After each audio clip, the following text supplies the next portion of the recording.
Hai, nama saya Mimibisi Anak Radio Nelson dan saya akan membentangkan bahagian pengenalan. Pengenalan, undang-undang atau adat merupakan satu bentuk peraturan yang sudah diamalkan secara turun-temurun dalam suatu masyarakat.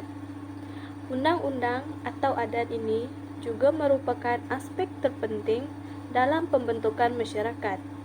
Hal ini kerana undang-undang sangat berfungsi dalam menjaga dan mengawal tingkah laku manusia dari penindasan yang tidak sepatutnya.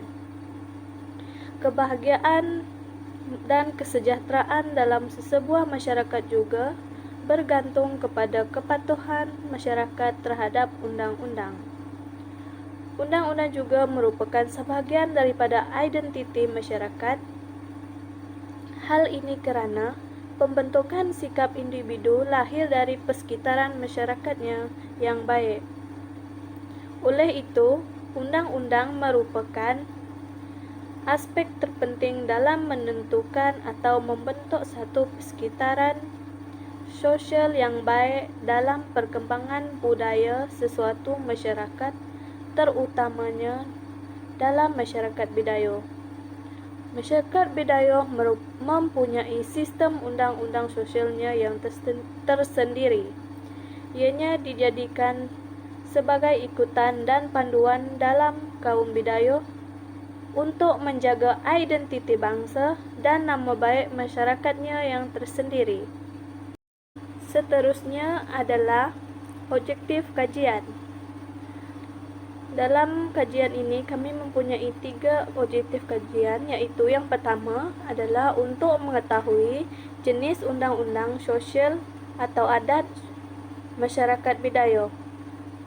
Yang kedua adalah untuk menjelaskan bagaimana undang-undang atau adat sosial ini berfungsi untuk dipraktikkan atau diterapkan dalam masyarakat Bidayuh. Yang ketiga adalah untuk menentukan sejauh mana sistem undang-undang atau adat berperanan dalam mendisiplinkan masyarakat Bidayuh. Terusnya pula adalah soalan kajian. Dalam soalan kajian, kami memfokuskan kepada 5 soalan kajian yang memberi fokus kepada 3 objektif kajian kami, iaitu yang pertama adalah apakah undang-undang atau adat sosial yang diterapkan dalam masyarakat moden hari ini? Yang kedua adalah siapakah yang berperanan dalam mengembangkan atau mengekalkan undang-undang atau adat sosial dalam masyarakat Bidayuh? Yang ketiga adalah apakah kesan sekiranya melaksanakan undang-undang dalam sesebuah masyarakat? Yang keempat, bagaimana penerapan dan penerimaan masyarakat terhadap undang-undang sosial dalam kehidupan moden hari ini? Yang kelima adalah adakah undang-undang atau adat yang diterapkan dapat mencerminkan budaya dan identiti sesebuah kaum atau masyarakat, terutamanya masyarakat Bidayuh sendiri. Seterusnya adalah penyataan kajian. Yang pertama, untuk mendekati atau mengetahui sistem undang-undang sosial masyarakat Bidayuh yang masih berfungsi dalam masyarakat moden hari ini. Yang kedua, undang-undang sosial berfungsi dalam mencerminkan identiti budaya serta akhlak dalam masyarakat Bidayuh. Yang ketiga, peranan undang-undang sosial kepada kehidupan bermasyarakat adalah amat penting kerana hubungan antara kehidupan manusia sememangnya berkait langsung sebagai panduan kehidupan lebih baik dan kesejahteraan. Hal ini kerana kehidupan tanpa panduan atau peraturan adalah sebuah masyarakat yang tidak mempunyai nilai kehidupan sosial yang baik. Ini akan menyebabkan dan lagi memburukkan lagi sistem kesejahteraan sosial masyarakat. Itu metodologi kajian. Kami menggunakan temu bual, iaitu pengkaji menembual ketua kampung dan 4 orang ahli JKKK Tia Serian secara bersemuka, 20 orang penduduk kampung secara bersemuka. Kami juga menggunakan soal sidik, iaitu mengedarkan borang selidik kepada 20 orang penduduk kampung Tai Serian. Kajian literatur yang kami dapatkan ialah di mana pengkaji telah menggunakan bahan dari internet yang boleh dipercayai untuk mendapatkan maklumat berkaitan kajian. Saya akan membentangkan untuk bahagian dapatan kajian. Bahagian A iaitu demographic respondent. Seramai 14 responden perempuan iaitu bersamaan dengan 56% daripada keseluruhan responden dan 11 responden lelaki iaitu bersamaan dengan 44% keseluruhan responden. Undang-undang sosial yang diamalkan dalam masyarakat Bidayuh di Kampung Tai Serian. Keselamatan iaitu mereka masih menerapkan undang-undang berkawal pada waktu malam bagi menjaga setiap sudut di kawasan perkampungan mereka. Sekiranya ada penduduk tidak melakukan sedemikian, mereka akan dikenakan hukuman berbentuk wang ringgit. Penduduk kampung juga tidak digalakkan melakukan aktiviti haram seperti berjudi. Pada majlis keramaian, sesiapa sahaja yang mencetuskan pergaduhan akan dikenakan denda RM500. Sekiranya keadaan tidak dapat dikawal, maka mereka yang berbuat demikian akan dibawa ke balai polis.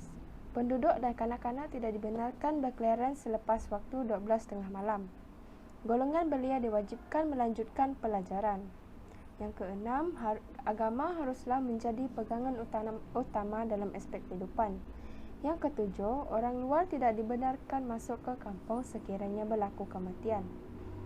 Yang ke-8, tidak boleh sesuka hati memasuki tempat persendirian individu. Sesiapa yang berbuat demikian akan didenda dan harus dibicarakan di balai raya. Yang ke-9, pemburuan haram dalam kawasan kampung adalah dilarang. Yang ke-10, orang luar yang menceroboh kawasan kampung akan diambil tindakan serta-merta.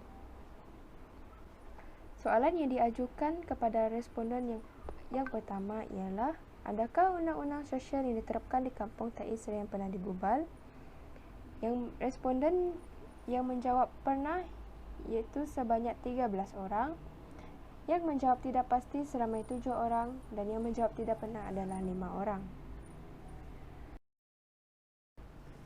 Soalan kedua yang diajukan kepada responden ialah, apakah itu undang-undang atau adat sosial menurut masyarakat di Kampung Tai Serian? Antara jawapan responden yang pertama ialah undang-undang adalah untuk mengawal aktiviti penduduk agar tidak cenderung melakukan perbuatan yang salah dari aspek norma kehidupan masyarakat yang sepatutnya. Soalan yang ketiga, apakah sekiranya penduduk Kampung Tai tidak mengamalkan atau mematuhi undang-undang yang dinyatakan? Antara jawapan responden ialah dijatuhkan hukuman dalam bentuk wang ringgit atau dihadapkan ke muka pengadilan di balai raya atau lebih lagi di balai polis. Soalan yang keempat, siapakah yang diwajibkan untuk mematuhi undang-undang sosial ini? Undang-undang sosial ini diterapkan ke semua peringkat umur. Apakah peranan generasi muda dalam mengekalkan undang-undang di Kampung Tai? Antara jawapan responden ialah menyokong apa sahaja aktiviti yang dikelolakan oleh jawatan kuasa kampung. Soalan yang ke-8, bagaimanakah penyampaian undang-undang ini kepada keseluruhan masyarakat di Kampung Tai? Antara jawapan responden ialah hebahan di bilik gerakan kampung, media cetak dan menampal rang undang-undang di balai raya. Soalan yang ke-9, apakah tanggapan penduduk kampung terhadap undang sosial ini? Antara jawapan responden ialah membentuk jati diri masyarakat dan menjamin kestabilan persekitaran sosial masyarakat. Yang ke-10 soalan terakhir ialah, adakah undang-undang sosial ini berperanan dalam mengurangkan masalah sosial dalam masyarakat? Rata-rata responden memberikan jawapan ya, iaitu dengan bekerjasama dengan penduduk kampung dan ahli jawatan kuasa kampung dalam membantu pihak berkuasa mengurangkan kes jenayah dalam masyarakat. Penerapan undang-undang sosial dalam masyarakat dapat mengurangkan kes jenayah yang berlaku, terutamanya di kawasan pedalaman seperti perkampungan sesebuah etnik. Itu sahaja daripada dapatan kajian. Literatur yang menyokong penemuan kebahagiaan masyarakat itu bergantung kepada kepatuhan setiap individu kepada undang-undang yang pernah dinyatakan oleh Marcus Tullius Cicero pada 106 BC sehingga 43 BC. adat ataupun undang-undang sosial yang berkaitan dengan budaya, iaitu peraturan berasaskan kepercayaan, nilai dan norma masyarakat, pernah dinyatakan oleh juri dan kadir pada tahun 2017 dan 2019. Nik Syadi Rashid pada tahun 1991 pernah menyatakan bahawa undang-undang diwujudkan supaya masyarakat tidak melakukan sesuatu yang bertentangan dengan undang-undang yang ditetapkan. Sekiranya berlakunya perjenggahan, maka hukuman atau denda akan dikenakan. Kesimpulannya, undang-undang sosial sememangnya penting kepada masyarakat, terutamanya dari segi persekitaran, budaya, identiti serta sikap mereka. Oleh sebab itu, masyarakat Bidayuh mempunyai tinjauannya yang tersendiri dalam mewujudkan undang-undang sosial demi untuk mengekalkan keharmonian masyarakatnya.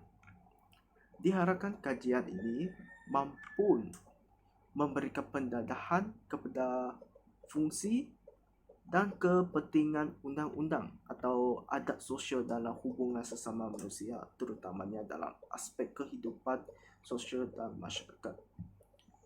Sekian, terima kasih.